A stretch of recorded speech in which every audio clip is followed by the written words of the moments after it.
que eu acho interessante, Palhano, te agradecer aí a questão, é até incluir essa primeira figura no artigo, para deixar mais claro a visão. Eu não estou dizendo que o. Vou pegar aqui a imagem. O que eu estou dizendo é o seguinte: a tendência da visão coletivista é pelo controle.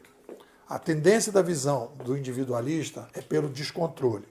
Então, eu constatei de que quando um autor destes que eu estou lendo, eles se mostram favoráveis, né, à ordem espontânea dos indivíduos, e eles olham para esse descontrole, o aumento da taxa de descontrole que o digital está trazendo, eles não veem isso como um problema. E aí eles tendem a um otimismo. Quando eu vejo uma pessoa, um centralizador, um coletivista, olhando para o descontrole do digital, preste atenção, eu não estou dizendo que o individualista é pessimista ou otimista. Eu estou dizendo que o cara pode até ter uma visão, com certeza o individualista deve ter tido uma visão pessimista diante do século passado. Um cara que estava em 1910, em 1915, né, vendo uma série de coisas acontecendo e depois assistindo, né, o surgimento do nazismo, da guerra, certamente o cara teve uma visão pessimista, porque ele percebeu que havia um aumento do controle. Então, aí nesse momento, um coletivista, né, em algumas situações, poderia ser mais otimista em algumas situações, e um individualista mais pessimista, naquela direção. Né? Então, o que eu estou colocando é, diante do descontrole do digital, os autores que eu leio, como é o caso do Pierre Levy, do Clay Schuck e tal, que não tem a preocupação de para onde nós estamos indo, eles tendem a um otimismo. E os que têm uma visão de temos que ir para tal lugar, tendem ao pessimismo. É isso que eu estou colocando. Então, não é que um não é pessimista, o outro não é otimista. É, diante do descontrole do digital, eu vejo pessoas que criam essas barreiras. Né? É o caso, por exemplo, que eu já citei várias vezes, do Mair, que ele tem lá uma visão da espiritualidade. Então, ele parte do princípio que a espiritualidade, digamos, é coletiva, existe uma espiritualidade fixa, e ele, então, quer preservar isso e tal. Então, esse é o primeiro ponto. O segundo ponto, que eu também fiz aqui uma imagenzinha, né, que você está dizendo, mas as pessoas podem ser pessimistas, apontam o problema. Então, olha só, não é que o apontar o problema não tem nada a ver com pessimismo e otimismo. Apontar um problema temos que enfrentar esta situação.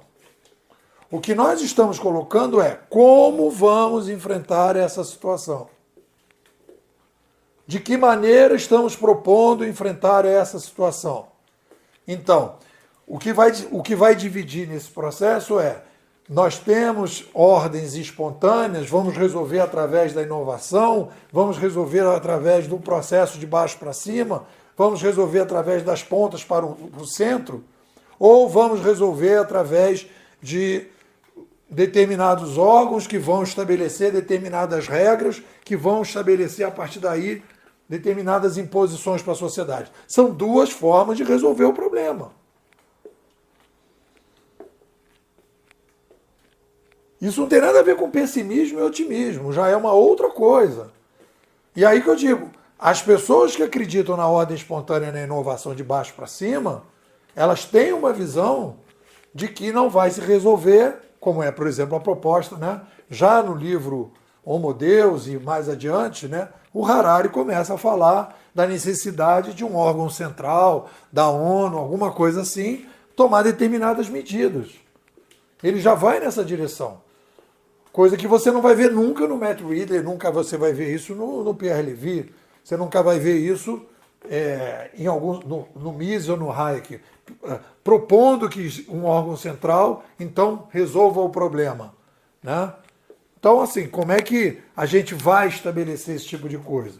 Obviamente que existem meio termos aí, né, em que você pode pontuar determinadas coisas nessa ordem espontânea. Mas, basicamente, organizar melhor a ordem espontânea. E uma coisa bem diferente é estabelecer um órgão central para definir como as coisas vão ser feitas. E aí o que eu digo, as pessoas, e aí eu estou como curador da escola dizendo, quando você pega um autor que tem uma visão mais centralizadora, mais coletivista, o que vai acontecer? Ele vai olhar para o digital e ele vai ter uma visão mais pessimista. Né? Ele vai ter uma visão mais pessimista e a sugestão que ele vai ter para resolver esse pessimismo dele é o que propôs o nosso amigo Mair, um controle da natalidade. Quem vai fazer o controle da natalidade? Um órgão central. Quem vai controlar o clima? Um órgão central. Então você quer resolver um problema e um órgão central vai tomar conta de 8 bilhões de pessoas? Entendeu? Então aí você começa a ter o problema, né, da centralização e aí começa aquela discussão da qualidade das decisões que são tomadas num processo de centralização. Bom, depois eu vou comentar os outros áudios. Esse aqui é por aí.